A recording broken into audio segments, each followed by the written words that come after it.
Nah, pertama Huawei package TWS ini ya dengan premium. Kalian bisa lihat beberapa aksesoris yang disertakan ya, dan gimana Huawei nge-package-nya dari kabel charger USB Type-C yang ukurannya cukup panjang.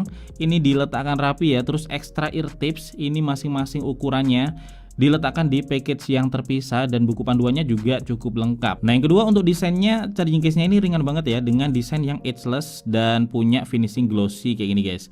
Dan di baliknya ini dia dibikin rata ya kayak gini. Jadi dia lebih enak kalau misalkan ditaruh di meja. Dan kalau untuk tombol pairingnya ini ada di samping sini guys ya. Dan gua bahkan sempat nggak nyadar kalau ada tombol pairing di sini. Jadi dia terletak rapi tersembunyi di sini, dan di bawah ini ada port chargingnya yang udah USB Type-C ya, plus ada lampu indikator di bawah logo Huawei-nya. Nah, kalau untuk earphone-nya dia juga punya desain yang clean ya, dengan finishing yang juga glossy guys. Dan kalau kita jeli nih di ear tips-nya ini ada lubang kisinya ya, jadi nggak langsung lubang total kayak di banyak TWS lain. Jadi overall secara look ya, Huawei ini ngasih desain yang premium di FreeBuds 4i, meskipun harganya nggak setinggi seri TWS premium lain dari Huawei. Dan ketiga, ini biasanya ya beberapa TWS yang punya active noise cancelling itu sedikit neken ya kalau di telinga, jadi sometimes kayak bikin telinga sakit guys kalau dipakai terlalu lama. Dan ternyata di TWS ini itu enggak, jadi gua udah pakai nonstop ya cukup lama buat dengerin musik sampai edit video, dan itu masih nyaman-nyaman aja karena desain dan ukurannya emang fit di telinga gua. Dan yang keempat ya, kalau untuk kualitas suara yang dihasilkan, sound stagingnya dia luas guys, dan efeknya masing-masing instrumen musik yang kita dengar itu lokasinya kayak kesebar ya, jadi lebih surround gitu guys. Terus untuk vokalnya dia jernih, treble-nya balance, dan bassnya ini yang nendang banget sih ya. Jadi buat kalian pecinta bass itu kalian harus coba, karena dentumannya emang cukup kuat guys di telinga. Bahkan gue sampai apa ya, kayak deg-degan gitu ya waktu dengerin bass test, apalagi kalau active noise cancellingnya aktif, karena dia apa ya, kayak neken-neken gitu ya. Jadi puas lah kalau bassnya. Dan sebenarnya nggak heran juga karena ukuran driver TWS ini gede guys, 10 mm. Terus yang kelima, ini TWS-nya udah punya active noise cancelling. Jadi by default ada 3 mode ya yang bisa kita pilih. Ada mode awareness, ini jadi kita kayak bisa denger sekitar guys, kayak lagi nggak pakai earphone. Terus ada active noise cancelling, kalau ini ya jelas langsung redam ya noise dari luar kalau kita aktifkan. Ini suara kipas-kipas, kemudian AC atau berisik ya di sekitar kita itu hilang. Terus kemudian ada mode off. Nah, ini mode ya off ya, jadi nggak ada awareness, nggak ada active noise cancelling, jadi dia kayak earphone standar pada umumnya ya. Jadi kalian bisa bebas ya milih mode mana yang kalian pengen sesuai dengan kebutuhan. Misalkan kalian lagi pengen fokus kerja, itu kalian bisa aktifkan aja active noise cancelling biar lebih gampang ya untuk fokusnya. Atau kalau kalian lagi olahraga outdoor, itu bisa kalian aktifkan awareness mode-nya. Terus kalau lagi pengen hemat baterai dan pengen dengerin musik ya dalam waktu lama di tempat-tempat yang nggak terlalu rame, kalian bisa atur aja ke off. Nah, yang keenam, ini biasanya kalau TWS banyak yang penasaran ya, apakah TWS ini delay atau enggak waktu dipakai. Nah, sepanjang gue coba guys ya, untuk nonton YouTube TWS ini nyaris nggak ada delay, jadi ya hampir real time sesuai dengan gerakan bibir orangnya, dan suara yang kita dengar itu pas ya. Terus kemudian untuk buat main game, gua coba di PUBG juga nyaris nggak ada delay. Jadi meskipun ini bukan earphone gaming, menurut gua ya ini buat main game udah enak banget. Apalagi sound stagingnya juga luas, jadi kayak misalkan kita main PUBG gitu, orang nembak dari mana juga langsung kerasa ya, kayak oh musuhnya dari situ. Dan terus gua coba juga untuk edit video di laptop, delaynya juga minim ya. Jadi untuk latensinya sih udah kecil banget ya di FreeBuds 4i ini. Terus yang bikin TWS ini menarik itu juga ada di navigasinya yang udah pakai touch control. Jadi kalian tinggal tap tahan aja ya untuk beralih dari mode ANC ke mode awareness ataupun ke mode off. Terus kalian juga bisa double tap aja untuk play pause atau angkat tutup telepon. Dan sepanjang gue coba sih touch controlnya ini akurat guys ya, dalam mendeteksi kita beneran mau navigasi ataukah enggak. Karena kalau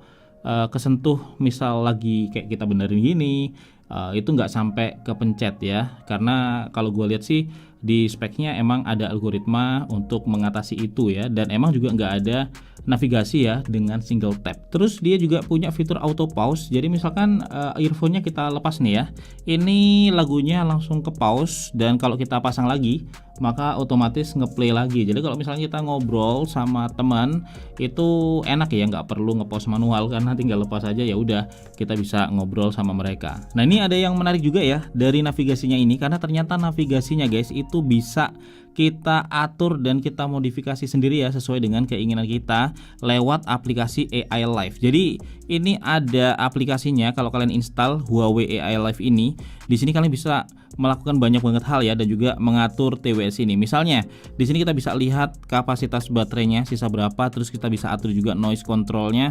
Tapi yang paling menarik itu ada di sini guys, shortcut. Jadi di shortcut ini kita bisa modifikasi navigasi dari TWS ini. Misalkan untuk double tap di kiri dan kanan itu bisa kita atur sendiri-sendiri. Misalkan defaultnya untuk di kiri play pause ya, di kanan kita bisa atur untuk next song misalnya.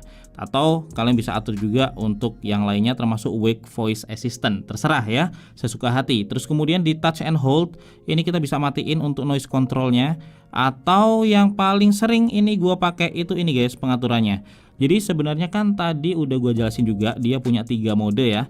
Ada noise cancelling, ada off, ada awareness. Nah ini gue biasa matiin yang off. Kenapa? Karena lebih simpel aja, kita butuhnya cuma noise cancelling sama awareness doang. Dan ini bisa kita matiin supaya lebih efisien ya, sesuai dengan keinginan kita. Kalian bisa setting yang lainnya, tapi intinya semuanya ini fleksibel banget guys. Terus tadi juga ada fitur untuk otomatis detect ya, misalkan TWS dilepas dia auto pause. Nah di sini bisa kalian matiin kalau kalian nggak mau ada fitur ini. Terus di sini juga kalian bisa update kalau ada firmware yang paling baru. Jadi kalian harus install ini sih supaya bisa lebih memaksimalkan TWS ini. Terus kalau untuk koneksi, ini koneksinya juga gampang ya. Kalau HP kalian Huawei itu bakal langsung muncul pop-up-nya. Tapi kalau bukan nggak ada masalah karena TWS ini juga udah bisa connect ke Android ataupun ke iOS ya melalui Bluetooth.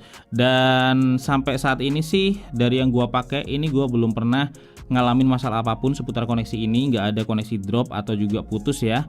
Dan ada satu hal sih yang gue suka dari FreeBuds 4i ini, yang nggak semua TWS punya, padahal ini penting banget ya untuk experience penggunanya. Ini adalah bisa pindah-pindah antar device dengan instan guys, tanpa harus disconnect ya dari device yang lama. Jadi sepanjang gue pakai TWS itu ada 3 macam ya tipe TWS kalau dilihat dari caranya menghandle koneksi ke multi device. Yang pertama, ini yang paling gue benci sebenarnya, adalah TWS yang nggak ada tombol ampere-nya dan harus di disconnect dari device sebelumnya guys ya, sebelum bisa connect ke device yang baru. Ini tipe TWS yang paling ribet ya dan paling bikin males pakai TWS kayak gini. Terus yang kedua, TWS yang punya tombol ampere ini lebih mudah ya, karena kalau mau connect ke device yang lain itu nggak perlu nyariin device yang connect sebelumnya dan melakukan disconnect, karena kalian tinggal tekan aja ampere dan connectin ke device yang baru. Dan yang ketiga ini yang paling praktis ya, dan gue suka banget TWS yang model kayak gini dan berharap semua TWS juga bisa kayak gini ya, yaitu kita bisa connect ke device-device lain yang udah pernah pairing secara langsung. Jadi nggak harus disconnect dulu dari device sebelumnya atau bahkan nggak usah tekan tombol ampere ya. Jadi mau connect ke device apapun ya tinggal connectin aja, bakal langsung otomatis pindah koneksinya ya ke device yang baru. Dan untungnya Huawei FreeBuds 4i ini ternyata termasuk di tipe yang ketiga ini guys. Jadi buat gua itu penting dan ngemudahin banget, karena juga emang kadang kan satu orang juga punya beberapa device ya sekarang, dan nggak harus pakai earphone yang beda di masing-masing device. Kayak gue sering pindah dari laptop ke tablet terus ke smartphone, dan konekin TWS ini juga cuma 1 kali aja dan sisanya tinggal pindah-pindah, nggak usah ribet. Dan untuk baterainya dari sepanjang yang gue coba ini bisa bertahan sekitar 10 jam ya nonstop kalau buat dengerin musik dengan ANC off. Tapi kalau ANC-nya nyala itu bisa bertahan sampai sekitar 7,5 jam, dan sebenarnya ini udah lumayan banget ya kalau menurut gua. Dan yang terakhir untuk harganya, TWS ini dijual dengan harga 1,199 jutaan rupiah, dan itu pun di masa PO udah dapat Huawei Band 4i dan juga FreeBuds 4i case. Jadi secara price for value menurut gua ini susah ya buat dilawan guys, karena di rentang harga 1,199 jutaan ini yang udah ada ANC dengan kualitas suara dan fitur lengkap kayak gini itu cuman FreeBuds for Eye ini aja. Inilah yang bikin gue ngerasa kalau TWS ini adalah TWS yang terbaik 1 jutaan ya, yang paling worth it menurut gue untuk dibeli di tahun ini sampai saat ini. Karena untuk yang harganya sama, mungkin fiturnya nggak selengkap ini ya. Dan untuk yang fiturnya setara, harganya lebih mahal dari FreeBuds 4i ini. Tapi ya itu pendapat gua ya. Pendapat kalian bisa beda, kalian sampaikan aja di kolom komentar. Dan untuk saat ini itu guys yang bisa gua bagiin ya. Semoga aja bermanfaat buat kalian, terutama yang lagi cari TWS earphone yang punya fitur ANC dan juga punya price for value yang bagus. Dan gua Febian dari Kepoin Tekno pamit dulu guys. Kita bakal ketemu lagi ya di video tekno menarik lainnya besok.